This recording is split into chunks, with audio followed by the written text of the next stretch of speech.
YouTube shorts algorithm exactly काम कैसे करता है, आखिर क्यों एक शॉर्ट पर अचानक से बहुत व्यूज आते हैं बट फिर उसका ग्राफ फ्लैट हो जाता है, कौन सा ऐसे मेट्रिक्स हैं जिनसे ये डिसाइड होता है कि एक शॉर्ट पर मिलियंस में व्यूज आएंगे या फिर वो फ्लॉप होगा, एंड फाइनली क्या आपको सेम चैनल पर शॉर्ट्स एंड लॉन्ग वीडियोस बनाने चाहिए या फिर it will kill your channel. इन सारे क्वेश्चंस का आंसर इस वीडियो में मिलेगा and it's going to be really fun. Let's begin.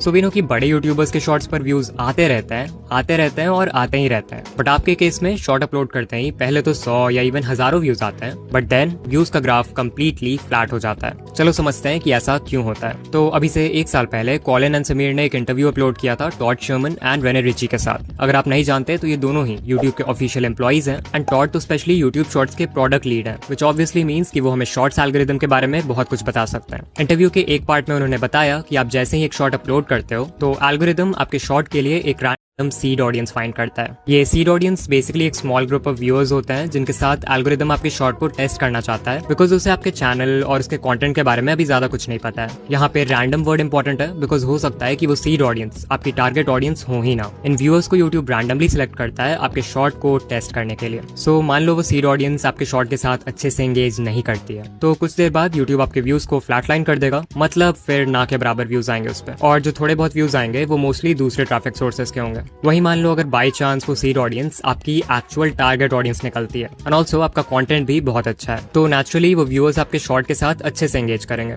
इससे फिर एल्गोरिदम को एक पॉजिटिव सिग्नल जाएगा एंड वो और व्यूअर्स को फाइंड करेगा जो कि सीड ऑडियंस से मैच करती है। अगर इन नए ग्रुप ऑफ व्यूअर्स ने भी आपके शॉर्ट के साथ पॉजिटिवली रिएक्ट किया तो फिर वो शॉर्ट और पुश होगा and basically this will keep on repeating. So अब आपको समझ आ रहा होगा कि शॉर्ट्स का एल्गोरिदम एग्जैक्टली काम कैसे करता है। ऑलमोस्ट हर शॉर्ट क्रिएटर का यही क्वेश्चन रहता है कि अगर हमारा शॉर्ट पहले अच्छा परफॉर्म कर रहा था तो फिर यूट्यूब ने उसके व्यूज एकदम से रोक क्यों दिए। यू हैव टू अंडरस्टैंड कि लॉन्ग वीडियोस और शॉर्ट वीडियोस के एल्गोरिदम्स ना ही सेम है और ना ही हो सकते हैं। In case of long form videos एक व्यू का मतलब होता है कि व्यूअर ने इंटेंशनली चूज किया था कि उन्हें वो वीडियो देखना है। हाउएवर शॉर्ट्स के केस में ऐसा नहीं होता, क्योंकि यहाँ पर हमारे पास होता है शॉर्ट्स फीड, जहाँ पे थंबनेल का कॉन्सेप्ट नहीं हो सकता। इसका मतलब अगर एल्गोरिदम को जानना है कि आपकी वीडियो अच्छी है या नहीं, तो उसके पास सिर्फ एक ही रास्ता है, और वो है एक initial group of random viewers को आपकी वीडियो दिखाना, जिसे हम सीड ऑडियंस बोलते हैं। सो अगर ये एल्गोरिदम का कॉन्सेप्ट थोड़ा भी क्लियर है, देन नेक्स्ट क्वेश्चन जो आपके मन में आएगा वो ये होगा कि कौन से इंपॉर्टेंट मेट्रिक्स हैं जिससे यूट्यूब डिसाइड करता है कि आपके शॉर्ट ने अच्छा परफॉर्म किया है और अब उससे सीड ऑडियंस के अलावा भी और लोगों को दिखाना है। लाइक लॉन्ग वीडियोस के केस में CTR होता है, AVD होता है, तो शॉर्ट्स के केस में हमें किन चीजों पर फोकस करना है। जो पहला